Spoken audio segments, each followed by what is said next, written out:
It's a historic Premier League rivalry. We can't wait for this one on Super Sunday. Arsenal and Manchester United renew hostilities. Right at the start of the Premier League in 1992-93, it was United who were the dominant force under Sir Alex Ferguson. And here we have got both sides' Premier League finishes since the start of the Premier League. We have got Arsenal, you can follow them in the red.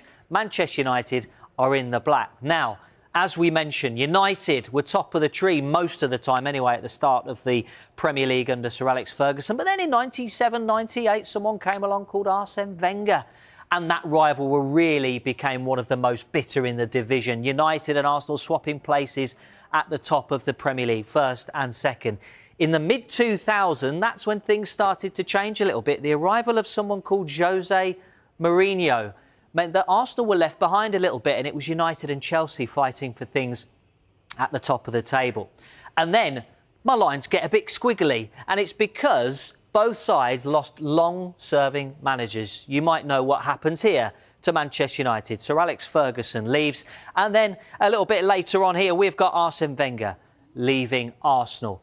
Arsenal have been in a little bit of pain since Arsene Wenger left, but none more than really Manchester United. Ruben Amorim has that league finish down there. But as we head towards 25-26 this season, it's Arsenal at the summit and Manchester United's line is on the rise. How will the season finish? Michael Carrick, we mentioned it earlier, he has an impressive CV, having gone unbeaten against Unai Emery, Thomas Tuchel, Pep Guardiola and Mikel Arteta, and they beat Arsenal at Old Trafford in his first spell as interim in 2021.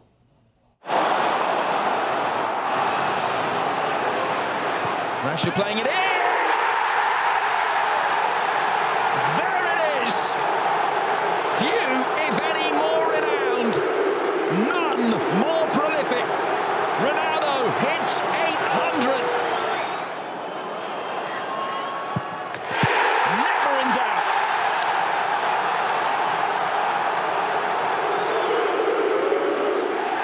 Well, in a fixture with such a rich and varied past, that is a worthy addition to the canon.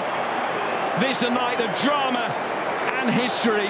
The perfect panacea for Manchester United's recent bout of homesickness. United left in good nick for Rangnick.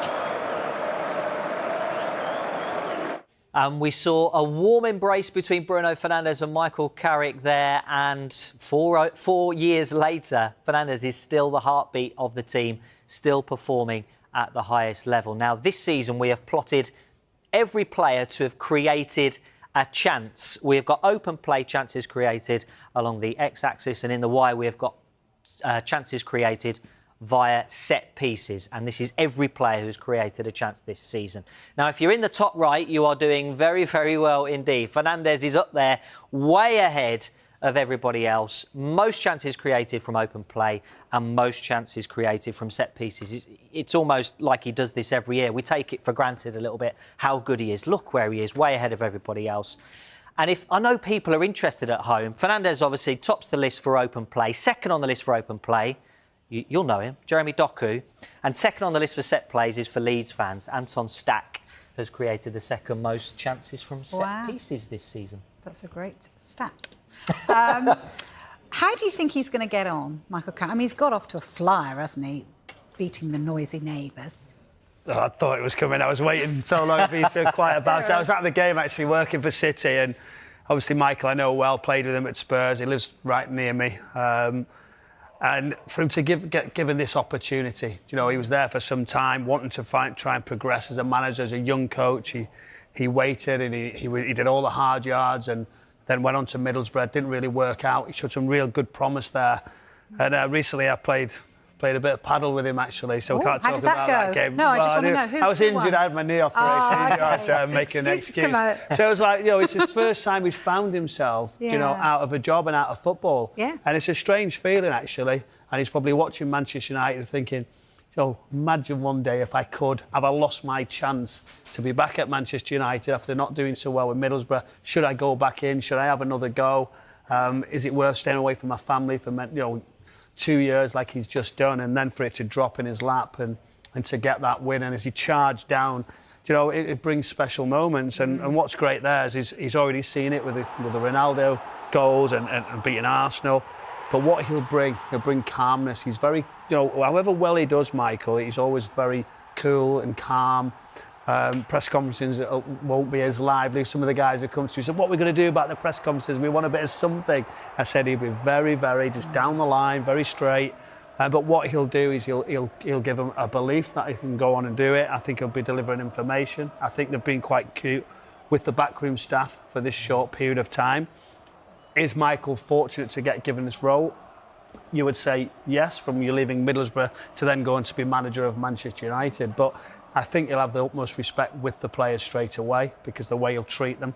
And Bruno Fernandes, just looking at those stats.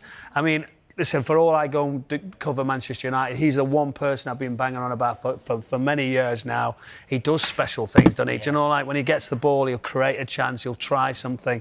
Try and get him on the ball as much as possible. Yeah, and Terry Henry did some great analysis on Monday Night Football of the breakaway goal from Bumo and how Bruno Fernandes just engineered that move. It was brilliant. If you haven't seen it, go back and watch it because it was really good analysis. And actually, Michael Carrick only had a couple of days with that team ahead of the City game.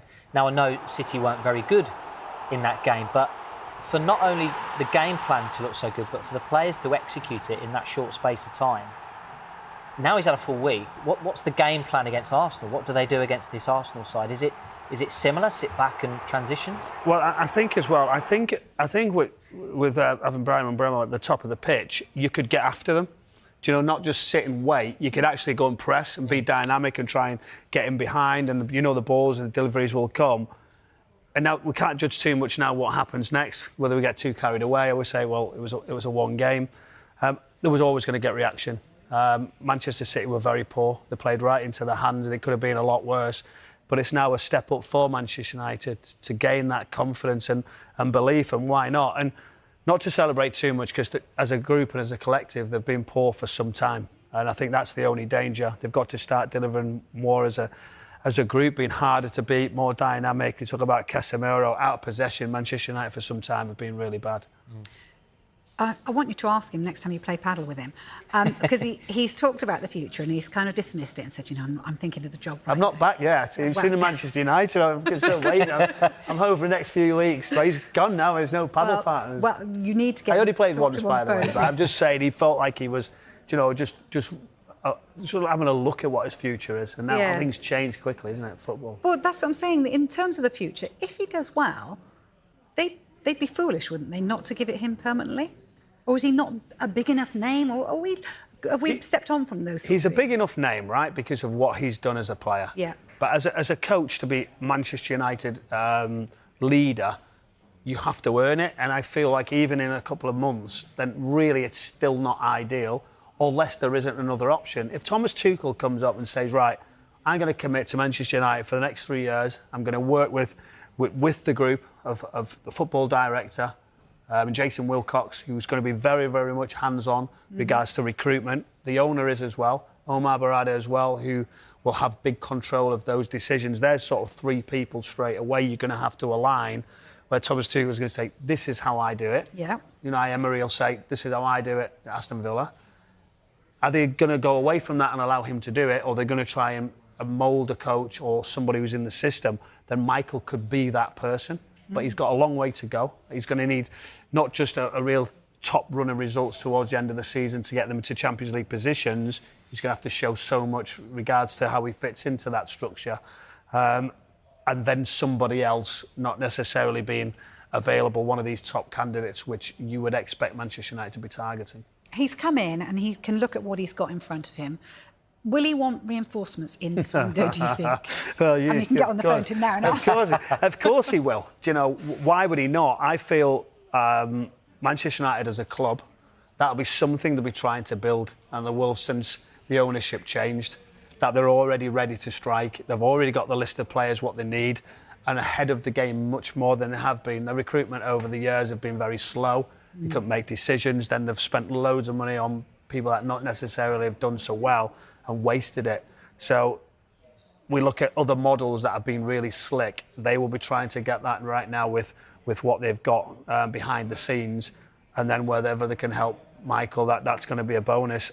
If you're a player, though, at this moment, top player, are you going to want to pick Manchester United? Well, that was my next question. Well, there you go. Well have you done got for another reading one my now? mind. No, I want you to answer that one. Do you know, Are they still as attractive as they once were? That is the thing. They're not as attractive. Okay. And because of that manager situation, but we can look at Mark Gay. How long's Pep going to be around? Is Arne Slot? You know, is that a situation why you don't change?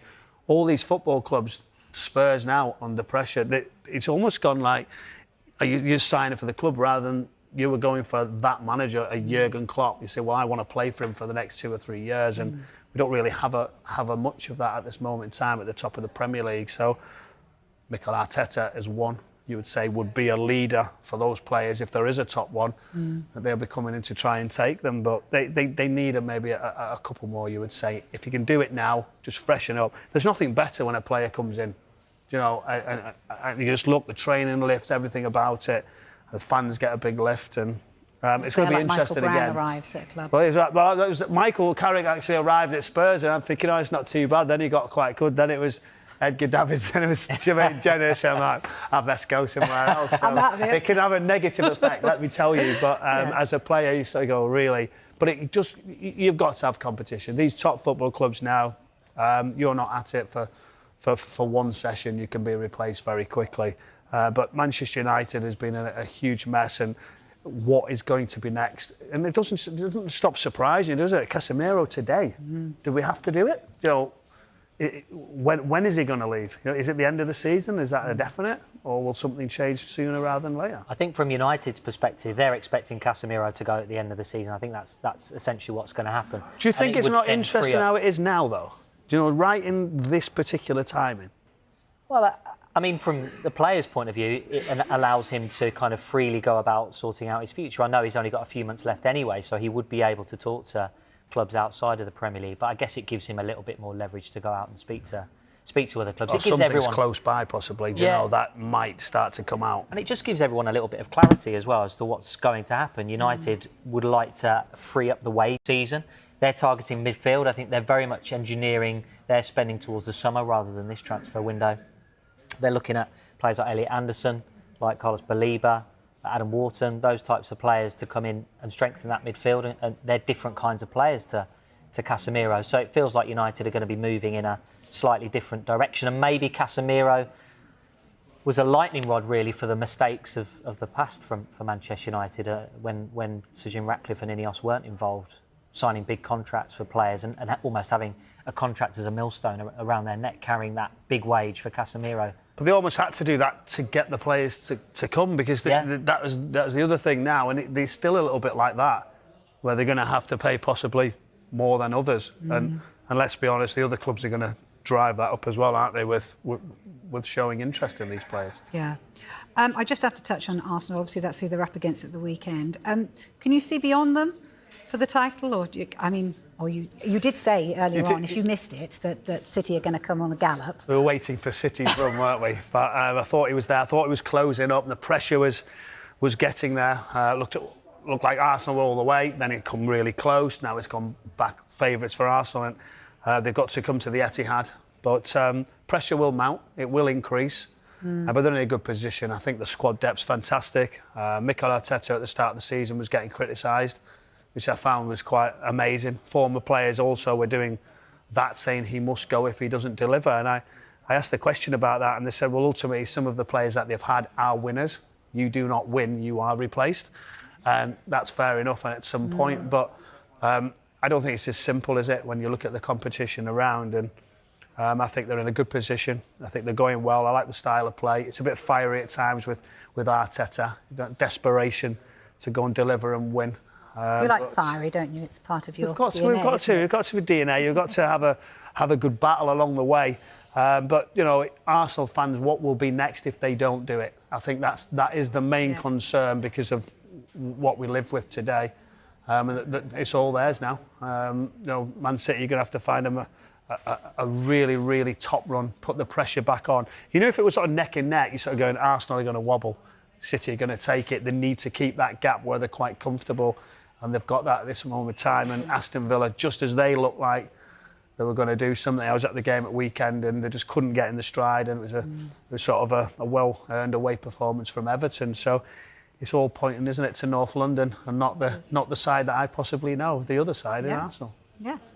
Just finally on Arsenal then, Gyökeres, is he convincing you at the moment or not? Who would Not you yet. start up front? No, Okay. not yet. I think he certainly contributes. He sets the press off at the front, dynamic runs, but delivery of goals. I don't think anybody will care, will they, at the end of the season if Arsenal are Premier League champions, look at them in the Champions League also as well. But really, we're looking to sort of make them an elite team to make sure that they win it for some years. You wouldn't say he would be that person. Is he contributing in such a big way? Yes. But it's just the next step to guarantee it would be someone who would deliver more goals. Can he get more? Would be the next question. Okay, needs to step up his game potentially. Arsenal have confirmed a top 2 finish in the Champions League thanks to their 7th straight win in the competition. They beat Inter Milan 3-1 at the San Siro. After the game, Mikel Arteta praised the incredible depth of the squad and the quality in the squad. But is it the best in Europe? We're asking you that, Leanne, because he made 7 changes to his starting 11, still won away at Inter Milan. Certainly not a bad side. So is it the best squad in Europe?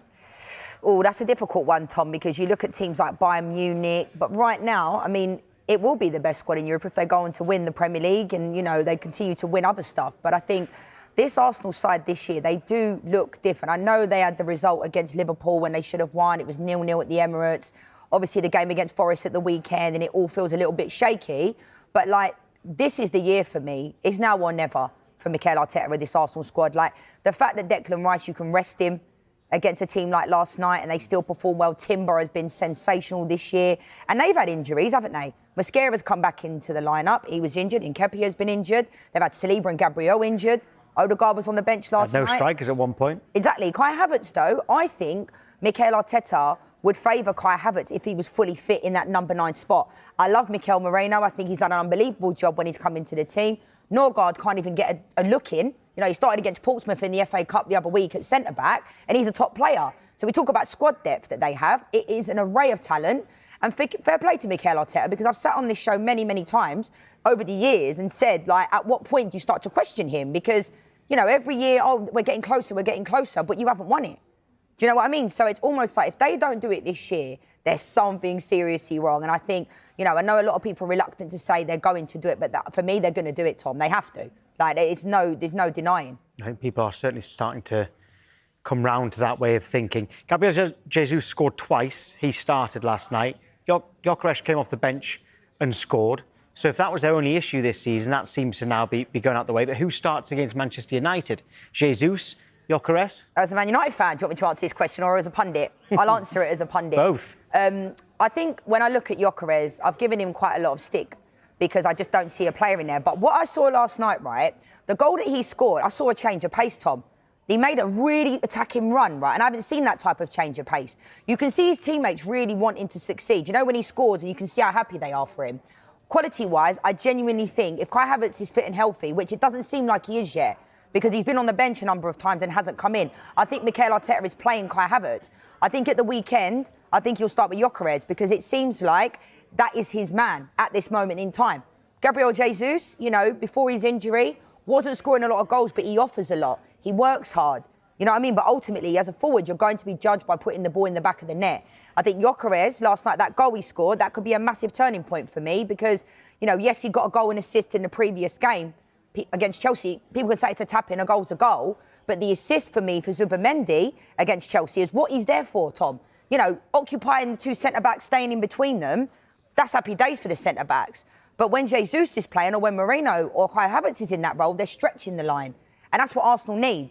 People talk about service, you know, with the players like Saka. Jamie Redknapp made a really good point on Monday Night Football the other week about the inverted wingers and them coming in. And there's this whole thing about, you know, him being annoyed at Saka for not putting the ball in the back of the net. I don't think it's personal. I've been there myself when you're thinking, just give me the ball. You know, give me the service and I'll put it in the back of the net. So Gyökeres has to make his own, make the runs as well. And I think last night, he looked decent.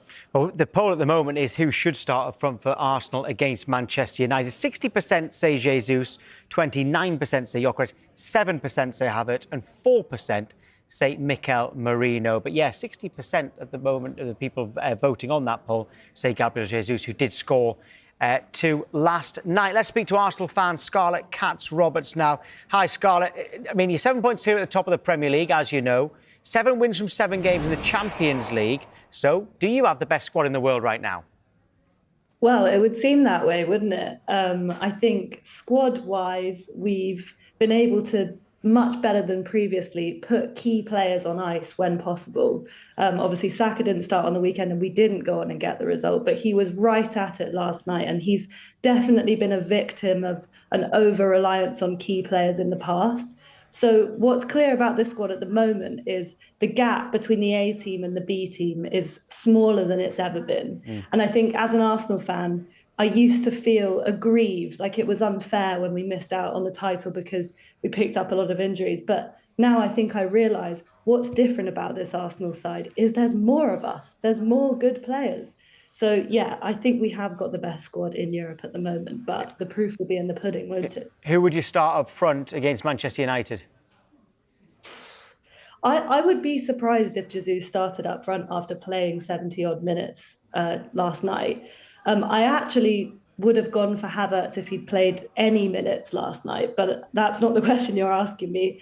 I think who I would want is Jesus, because I think he's simply a better footballer than Gyökeres, but who I think it will be, as Leanne said previously, is Gyökeres. In the match coverage last night, if you noticed, this quite interesting, this Theo Walcott asked Wayne Rooney who would win out of this Arsenal team right now or the 2008 Manchester United team who won the Premier League and the Champions League. Now, Wayne Rooney said we'd batter them. Now, we will be able to show the Manchester United team that won that Champions League final, by the way. That's the one that we've gone with. But what do you think? I was going to say, I've enjoyed Wayne Rooney's punditry and actually really come round to him as a man in recent years. Obviously, as a player in 2008, I didn't enjoy him. So, yeah, why was that? Should we remind everyone? But yeah, I mean, those comparisons are so difficult, aren't they? Because football's changed so much. Obviously, I think that United side probably had more stars than this Arsenal side do, but that's because they'd already won trophies.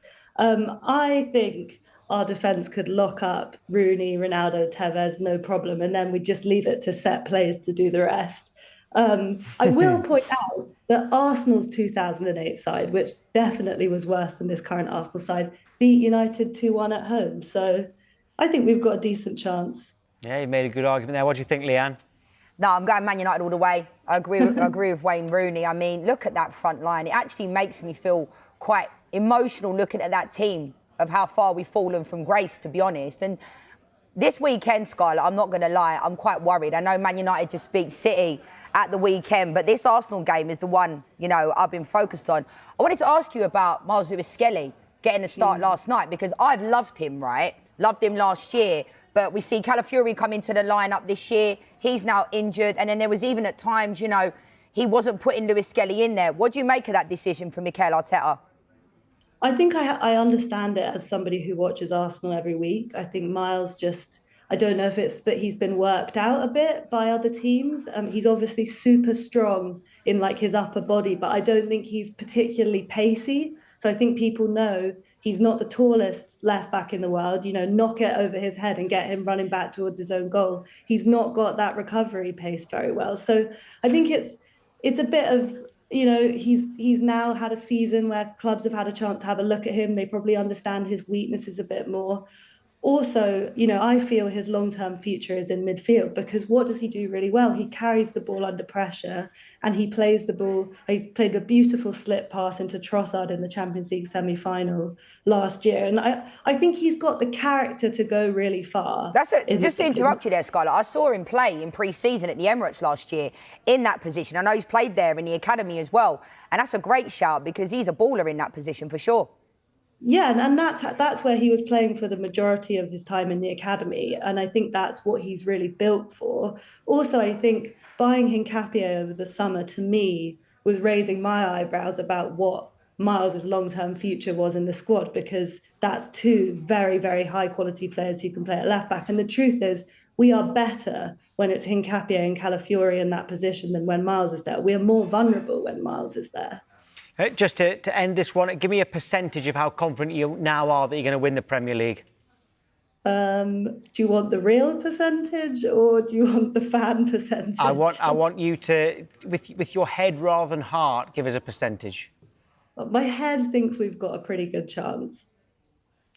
70%. 70%. Why are Arsenal fans so reluctant to say they're going to win the league? Whereas Manchester City fans, it's mad. Man City fans all season have said we're going to win the league. Arsenal fans have gone, oh well, you know, playing it down. But City, the way they've been performing of late, that's what's made me realise even more. I've been saying it for a few months now. I feel like Arsenal were going to win the league, so I'm going to continue to say it, and hopefully the fans will jump on board.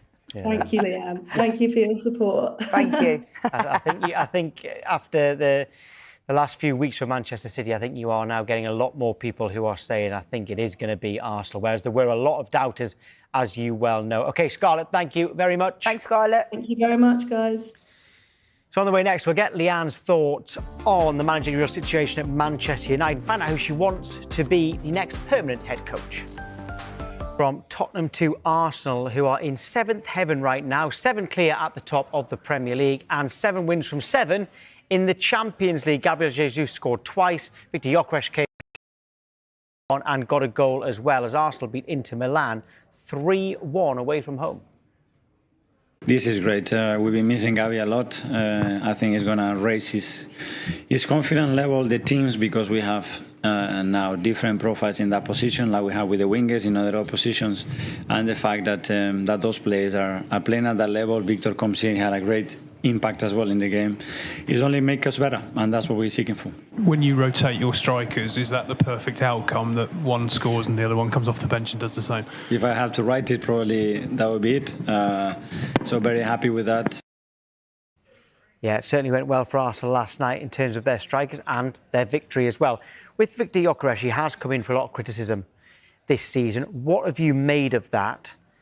Yes, it was a big price tag. We're only just over halfway through the season. His first season. Yeah, I mean, I remember I did a show of you a couple of months ago where Wayne Rooney said, when we were discussing, Wayne Rooney said he was a top 3 in the Premier League at this moment in time. And I don't know, like, I respect Wazza, he's a top man, but like, I look at Gyökeres and sometimes it takes longer for players to adjust. But the concern for me is that he doesn't do enough. I think when you watch the games live, the movement is just, it's very pedestrian, it's very static. What I saw last night against Inter, he looked more dynamic. I spoke about the run earlier on in the show for the goal that he actually scored where the ball fell to him from Saka. But like, he needs to have that explosiveness in the Premier League. You cannot be slow and get to those levels in the Prem. You just can't. The days are gone where you sit in front of the player and you're occupying those spaces in between the lines. Do you know what I mean? So I think, like, at the weekend, I think if Kai Havertz was fit and healthy, I think he's going with Kai Havertz in that position. But then isn't it amazing that Arsenal fans and people, there was this main thing around Arsenal wasn't winning the Premier League because they didn't have a number 9. Now they've got him through the door and everyone's now saying bring in Jesus. But Jesus was there before and he wasn't scoring. But if I'm choosing between these two for the weekend, I'm going with Jesus because I don't think Havertz is fit yet. Although he's in the squad, it doesn't seem like he's ready because I just think Jesus offers a little bit more. You know, he's mobile, he's moving around, he's running the channels, he's making himself busy. Whereas Gyökeres, for me, I don't think he does enough. But his goal last night, fantastic. And that might be, you know, the type of confidence that he needs. I don't think the goal against Chelsea is going to do anything for him, to be honest. You know, a goal's a goal. The message there at the bottom of the screen from Dave says that actually play Jesus, Gyökeres and Saka as kind of a front three. So assuming they're saying to put Jesus left wing. Mikel Arteta's not going to do that. That's not a bad shout, to be honest. But I can't see Mikel Arteta doing that at all. And to be fair, like, Bukayo Saka this year, I love Bukayo Saka, but he hasn't been great. You know, maybe he looks over like he's played a lot of games, so it's good they're able to rest him because there was a moment in time at Arsenal where they weren't able to rest players, Tom, was they? You know, do you remember when they were going through that bad run? And I remember it was solely responsible for Emile Smith-Rowe and Saka to kind of carry the team. Look how far Arsenal have come from there. Declan Rice, Zubimendi, I love Declan Rice and Zubimendi. Odegaard also hasn't even been performing to the levels that they know he can either. So it'll be interesting to see team selection because a lot of people are calling for Norgard to play.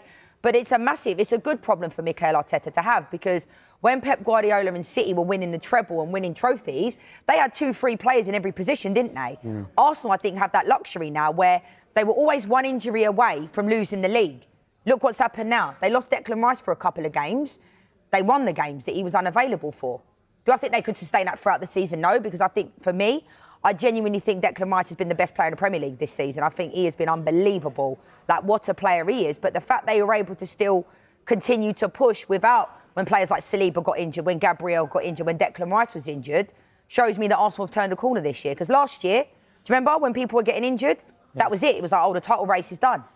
Well, can Liverpool turn a corner? We're going to be talking about them next. They face Marseille in the Champions League tonight. But should Mohamed Salah go straight back into the starting line?